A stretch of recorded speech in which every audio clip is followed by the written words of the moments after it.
నంద్యాల జిల్లాలో medical coding company పేరుతో భారీ మోసం వెలుగులోకి వచ్చింది.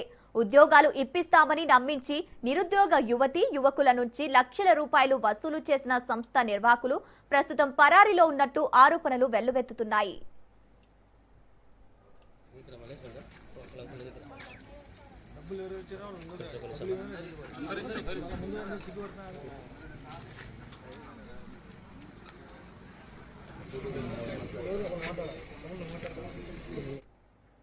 రెండు తెలుగు రాష్ట్రాల్లో 700 మందికి పైగా బాధితులు ఉన్నట్లు తెలుస్తోంది. ఉద్యోగాల హామీతో ఒక్కొక్కరి నుంచి ₹1,00,000కు పైగా వసూలు చేసిన కంపెనీ తొలుత 3 నెలల పాటు ఉద్యోగాలు కల్పించి జీతాలు కూడా చెల్లించిందని బాధితులు చెబుతున్నారు.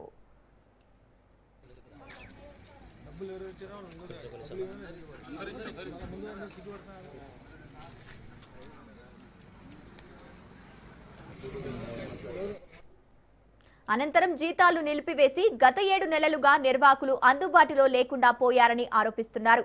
కోట్ల రూపాయల మోసానికి పాల్పడిన నిర్వాహకులపై కఠిన చర్యలు తీసుకుని తమకు న్యాయం చేయాలని బాధితులు కోరుతున్నారు. ఈ ఘటనపై పోలీసులు విచారణ చేపట్టారు.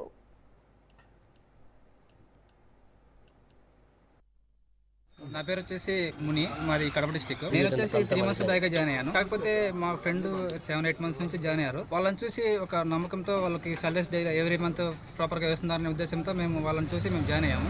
కానీ ఈ 2 months 3 months నుంచి ఒకరికి శాలరీ లేదు, ఇక్కడ చూస్తే ఏది లేదు, కంపెనీ అనేది లేదు ప్రజెంట్. ఎందుకంటే అందరూ ఇట్లా నమ్మడానికి కారణం ఏంటంటే వర్క్ ఫ్రమ్ హోమ్ జాబ్స్ వల్ల ఇలా చెప్పారు. ఇట్లా వర్క్ ఫ్రమ్ హోమ్ ఇస్తున్నాం కాబట్టి మీకు సెక్యూరిటీ డిపాజిట్ కింద అందరూ 1,00,000 నుంచి 2 లక్షలు అట్లా అమౌంట్ డిపాజిట్ తీసుకున్నాడు. నేనైతే 67,000 పే చేశాను. నేను కూడా ప్రూఫ్ ఎవ్రీథింగ్ అందరి దగ్గర ఉన్నాయి. మెయిన్ ఏంటంటే ఇతను లాస్ట్ 6-7 months నుంచి ఎవరికి ₹1 కూడా శాలరీ ఇవ్వకుండా ఇట్లా ప్రాజెక్ట్స్ లేవు, ఇట్లా డిలే చేస్తున్నారు. ఇట్లా లాస్ట్ ఫ్రైడే వరకు కూడా అందరితో కనెక్ట్లోనే ఉన్నాడు. ఈ ఎవరి మంత్ ఈ జూన్ 1st వచ్చేసి అందరికి శాలరీస్ క్లియర్ చేస్తాను, ఇట్లా సెటిల్మెంట్ చేస్తాను, అందరికీ క్లోజ్ చేస్తాను అని చెప్పి అందరిని నమ్మించాడు. ఇప్పుడు తీరా చూస్తే లాస్ట్కి వచ్చేసి అబ్స్కాండ్ అయిపోయాడు. మాకు జరిగిన ఇప్పుడు తెలిసిన విషయం ఏంటంటే ఇక్కడ టెంట్స్ బిల్డింగ్ పక్కన ఆఫీస్ అనేది ఓపెన్ చేశాడు లాస్ట్ 4-5 months బ్యాక్. ఇప్పుడు చూస్తే ఆ బిల్డింగ్లో ఎవరు లేరు, అసలు ఇక్కడ ఏమీ లేదు అసలు అనేది. ఏ ప్రాపర్ అటెండెన్స్ లేదు. ఇక్కడ మెయిన్ వచ్చేసి వీళ్ళు 3 ఉన్నారు. ఇక్కడ మెయిన్ CEO వచ్చేసి మధు సాయిపోసా అని అతను, సెకండ్ వచ్చేసి విఘ్నేష్ బల్లాని కన్సల్టెన్సీ అని BCS బల్లాని విఘ్నేష్, థర్డ్ వచ్చేసి ముల్లా ఇమ్రాన్ అని. వీళ్ళు 3 మెయిన్ A1 A2 A3 లాగా మాకు కనుక్కున్నాము. ఈ మెయిన్ ఇట్లా ఏంటంటే ఇలా వచ్చి ఇట్లా SP సార్ దగ్గరికి వచ్చి ప్రతి ఒక్కటే ఇట్లా డీటెయిల్స్ సబ్మిట్ చేసి ఇట్లా కొంచెం మాకు న్యాయం జరగాలని